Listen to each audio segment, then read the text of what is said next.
আসসালামু আলাইকুম। সম্মানিত ওমান প্রবাসী ভাই ও বোনেরা, আজকে কিছু গুরুত্বপূর্ণ বিষয় নিয়ে কথা বলবো। আমি আজকে বিকালবেলা দেখছিলাম যে কয়েকজনে ফেসবুকে কিছু কমেন্টস করছিল। ওমানের ভিসার খবর নিয়ে কিছু কথাবার্তা বলছিল, কিছু মন্তব্য করছে। তো সেই ব্যাপারে কিছু আজকে কমেন্টের উত্তর, কিছু প্রশ্নের উত্তর আপনাদেরকে দেওয়ার চেষ্টা করব।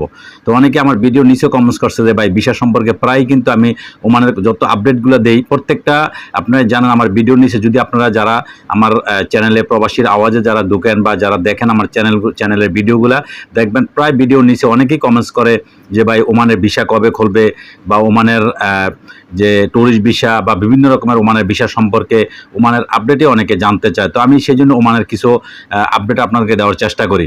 তো আজকে যেটা আমি দেখলাম, অনেকে কমেন্টস করছেন, বিভিন্ন রকমের মন্তব্য করছেন যে মিডিয়া বা খবরাখবর, বিশেষ করে আপনারা জানেন যে ওমানের মধ্যে সবচেয়ে বড় একটা চ্যানেল যেটা প্রবাস টাইম, সেই প্রবাস টাইম নিয়েও কিন্তু অনেকে সমালোচনা আজকে করছে।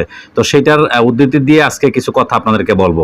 তো যার আগে বলি যে আপনারা জানেন যে ওমানের বর্তমানে অবৈধ প্রবাসী যারা আছে তাদের জরিমানা মকুব করে তাদেরকে বৈধতার সুযোগ দিয়েছে ওমান সরকার। গত ফেব্রুয়ারি মাস থেকে শুরু হয়েছে, সেটা এই মাসের গত মাসের 31শে জুলাই পর্যন্ত এটা ডেট ছিল। পরবর্তীতে আবার 5 মাসের ডেট বাড়াইয়া আগামী 31শে ডিসেম্বর পর্যন্ত মেয়াদ বাড়ানো হয়েছে। আপনারা বৈধ হইতে পারবেন। যারা অবৈধ আছে তাদের জরিমানা মকুব করে, এবং যারা আউটপাসে দেশে আইতে চাইতেছেন তাদেরকেও ফ্রিতে তারা দেশে আসতে পারবে, কোনো তাদের জরিমানা জেল জরিমানা কিছুই হবে না। তার পাশাপাশি যারা ব্লকে আছে অটোমেটিকলি ব্লক খুলে যাবে।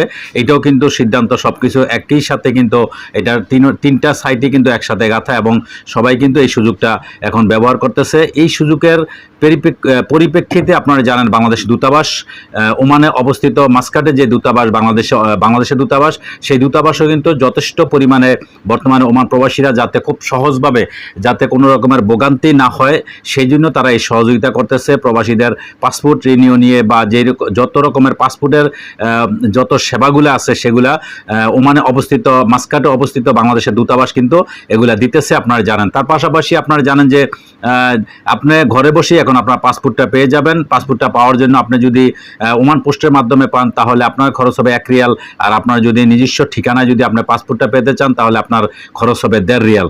তো এই হচ্ছে। তা আরেকটা খবর হচ্ছে, যমুনা টেলিভিশনে যে একটা খবর আমরা দেখলাম যে তার পাসপোর্ট রিনিউ করতে মাত্র 1.5 রিয়াল খরচ। না, পাসপোর্ট রিনিউ করতে 1.5 রিয়াল খরচ না, 1.5 রিয়াল খরচটা হচ্ছে খরচটা যেটা নিতেছে 1 রিয়াল বা 1.5 রিয়াল যে খরচটা, এটা পাসপোর্ট পাঠানোর জন্য, বা যেটা মাস্কাট যে দূতাবাস আছে দূতাবাস থেকে পাসপোর্টটা আপনার ওই যার পাসপোর্টটা তার কাছে ওই প্যাসেঞ্জারের কাছে পৌঁছা পর্যন্ত তার 1.5 রিয়াল খরচ। কিন্তু পাসপোর্টের কিন্তু একটা আপনার ফি আছে, আপনার জানা হয়তো 16 রিয়াল বা 18 রিয়াল এরকম একটা ফি আছে, ওইটা কিন্তু দিতে হয়। এটা হয়তো ওই খবরের মধ্যে ওইটা বলা হয় নাই, ওইটা এক্সট্রা আপনার 16 রিয়াল। কারণ অনেকে কিন্তু এই খবরের মধ্যে অনেকে বিভিন্ন রকমের মন্তব্য করে, বা অনেকে কিন্তু এটা বুঝতে চায় না। তো যাই হোক, আপনাদের পাসপোর্ট রিনিউর ব্যাপারে যেটা 16 রিয়াল বা 18 রিয়াল যেই টাকাটা নেয়, ওই 18 রিয়াল যেটা নিতেছে ওইটা হচ্ছে আপনার ওইখানে যে দূতাবাসের ফি, আর 1 রিয়াল বা 1.5 রিয়াল এটা হচ্ছে ওইখান থেকে তারা ওমান পোস্টের মাধ্যমে যে পাসপোর্টটা পাঠাবে, পাঠানোর খরচ শুধু 1 রিয়াল বা 1.5 রিয়াল যে খরচটা নিতেছে।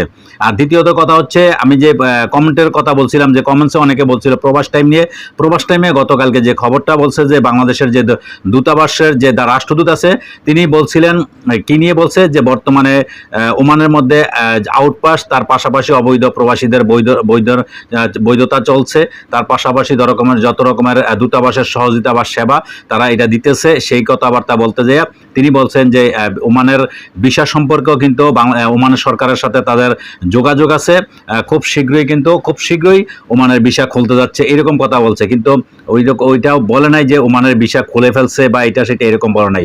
কিন্তু আমরা দেখলাম যে অনেকে মন্তব্য করছে যে প্রবাস টাইমে তারা মিথ্যা সংবাদ, বা অনেকে এরকম বলছে যে মিডিয়া মিথ্যা সংবাদ করে না, মিডিয়া মিথ্যা সংবাদ করে নাই, সত্য যেতটুকু আসছে খবর অতটুকুই। ভিসা সম্পর্কে যখন কথাবার্তা বলা হয়, আপনারা জানেন যে গত 24শে কিন্তু যখন আগস্টে বাংলাদেশেও একটা গণ অভ্যুত্থান হয়েছিল, আপনারা জানেন বৈষম্যবিরোধী ছাত্র আন্দোলনের পর থেকে অন্তর্বর্তীকালীন সরকার প্রধান উপদেষ্টা ডক্টর মোহাম্মদ ইউনূস যখন ক্ষমতায় আসার পরবর্তীতে 24-এর পরবর্তীতে আমাদের আইন উপদেষ্টা আসিফ নজরুল তিনি সৌদি আরবে এক সফরে তিনি যান। ওইখানে যাওয়ার পরে ওমানের মন্ত্রীর সাথে তিনি কথা বলছিলেন। আরও কয়েকটা দেশের মন্ত্রীদের সাথে তিনি প্রবাসীদের নিয়ে, প্রবাসীদের ভিসা নিয়ে বা প্রবাসীদের যত রকমের সমস্যা আছে সেই সমস্যা নিয়ে কথা বলছিলেন। তার পাশাপাশি ওমানের মন্ত্রীর সাথেও কিন্তু তিনি কথা বলছেন। বলার পরে তিনি বাংলাদেশে ফিরে এসে তিনি লম্বা তার ফেসবুক একটা স্ট্যাটাস দিয়েছিলেন। ওইখানে বলছিলেন তিনি আশাবাদী যে ওমানের ভিসা শীঘ্রই খুলবে। তো আপনারা দেখেন যে আজকে তাও কিন্তু প্রায় 1 বছর হয়ে গেছে। তো 1 বছর প্রায় 8 থেকে 9 মাস আগে কিন্তু আমাদের আইন উপদেষ্টা আসিফ নজরুল তিনি ফেসবুকে স্ট্যাটাসটা দিয়েছিলেন, কিন্তু এখনো পর্যন্ত ওমানের ভিসা খোলে নাই। তো যাই হোক, কথাবার্তা চলতেছে। তার মধ্যে গত 5ই আগস্টে বিকালে জাতির উদ্দেশ্যে আমাদের প্রধান উপদেষ্টা ডক্টর মোহাম্মদ ইউনূস তিনি ভাষণ দিয়েছেন। সেই ভাষণে কিন্তু তিনি ওইটাই বলছেন যে আমরা আশাবাদী খুব শীঘ্রই ওমানের ভিসা খুলবে। তার পাশাপাশি কুয়েত, জর্দান সব দেশের বিষয়ে কিন্তু নিয়ে কূটনীতিকভাবে প্রচেষ্টা চলছে, তিনি চেষ্টা চালিয়ে যাচ্ছে। তবে ভিসা অবশ্যই খুলবে খুব শীঘ্রই। তো আমরাও আশাবাদী, এটা বারবার বলার চেষ্টা করছি, ভিসা খুলছে, এটা কোনো খবরই বলা হয় নাই, তবে ভিসা খুলবে ওইটাই বলছে ওমানের রাষ্ট্রদূত। বলছে যে ভিসা তিনি আশাবাদী, কারণ বর্তমানে আপনারা জানেন যে ওমানের সরকারের সাথে কিন্তু দূতাবাসের সাথে কিন্তু যোগাযোগ বা কথাবার্তা চলছে, ভিসা হয়তো খুলবে, এরকম কোনো ভালো আশ্বাস পাইছে, যার জন্য কিন্তু এই খবরটা আসছে।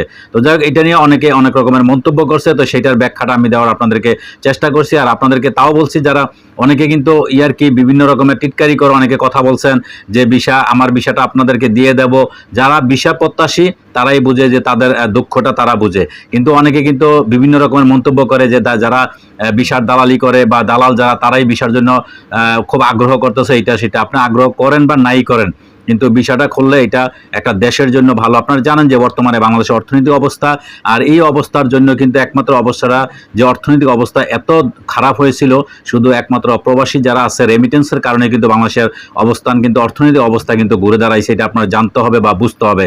তো যাই হোক, প্রবাসীরা যদি বিদেশে শ্রমিক যদি যাইতে না পারে, ভিসা যদি বন্ধ হয়, আপনারা কি একবার ভাবছেন কখনো যে সারা বর্তমানে প্রায় 1.5 কোটি আমরা বাংলাদেশি প্রবাসী বিভিন্ন দেশে, পৃথিবীর বিভিন্ন দেশে আমরা আছি, সবগুলা যদি লোকগুলি প্রবাসী যদি বাংলাদেশে চলে আসে, তাহলে বাংলাদেশের অবস্থা কি হবে? প্রত্যেকটা ফ্যামিলির থেকে আপনার ভাই, আপনার বাপ বা আপনার আত্মীয় স্বজন যেই হোক, 1-2 করে প্রত্যেকটা ফ্যামিলিতে প্রবাসে আছে। হয়তো যারা আপনারা আছেন ফ্যামিলিতে খুব ভালোভাবে আপনাদের বাজার সদা এইটা সেটা সব কিছু সচ্ছলভাবে আপনারা চলতেছেন, খাইতেছেন, পড়তেছেন, খুব সুন্দরভাবে চলতেছেন। প্রবাসে না থাকলে এই চলাটা আপনারা কখনো পারতেন না। এই এত সুন্দরভাবে বা এইরকম সচ্ছলভাবে আপনার চলাটা আপনাদের জন্য কষ্ট হইতে, এটা আপনার অবশ্যই বুঝতে হবে। সুতরাং প্রবাসীদের নিয়ে কথা বলা, হিসাব করে কথা বলতে হবে। 1-2 নম্বর হচ্ছে বাংলাদেশের বর্তমান যে পরিস্থিতি, এই পরিস্থিতি নিয়ে বর্তমানে প্রবাসীরাই একমাত্র বাংলাদেশের ভরসা, এটা আপনাদের বুঝতে হবে। তো যাই হোক, প্রবাসীদের নিয়ে সবাই কিন্তু কথা বলতে হিসাব করে বলবেন। আপনারা দেখেন বর্তমান সরকার কিন্তু প্রবাসীদেরকে যথেষ্ট সম্মান করেই কথা বলতেছে। এরপরে আপনারা জানেন যে আগামীতে সামনে ফেব্রুয়ারি মাসে নির্বাচন আসতেছে, সেই নির্বাচনে প্রবাসীরা কিভাবে ভোট দিতে পারবে সেটাও কিন্তু ব্যবস্থা করতেছে। প্রবাসীরা যাতে ভোট দিতে পারে সেই ভোটের ব্যবস্থাও কিন্তু সরকার করতেছে। তো যাই হোক, সব মিলিয়ে আপনারা সবাই আশাবাদী থাকেন যে ওমানের ভিসা খুব শীঘ্রই খুলবে। ভিসা এখনো খোলে নাই বা কেউ বলে নাই যে ভিসা খুলে ফেলছে, এটা সেটা সবাই বলছে যে ওমানের ভিসা খুব শীঘ্রই খুলবে বা খোলার সম্ভাবনা আছে, এতটুকুই। কেউই বিভ্রান্ত হবেন না। অনেকে অনেক রকমের বিভিন্ন রকমের মন্তব্য, বিভিন্ন রকমের পোস্ট দিয়ে থাকে। তো যাই হোক, সবাই অপেক্ষা করেন, ইনশাল্লাহ ভিসা খুব শীঘ্রই খুলবে। দর্শক, আজকে এই পর্যন্তই। ভালো থাকবেন। আল্লাহ হাফেজ।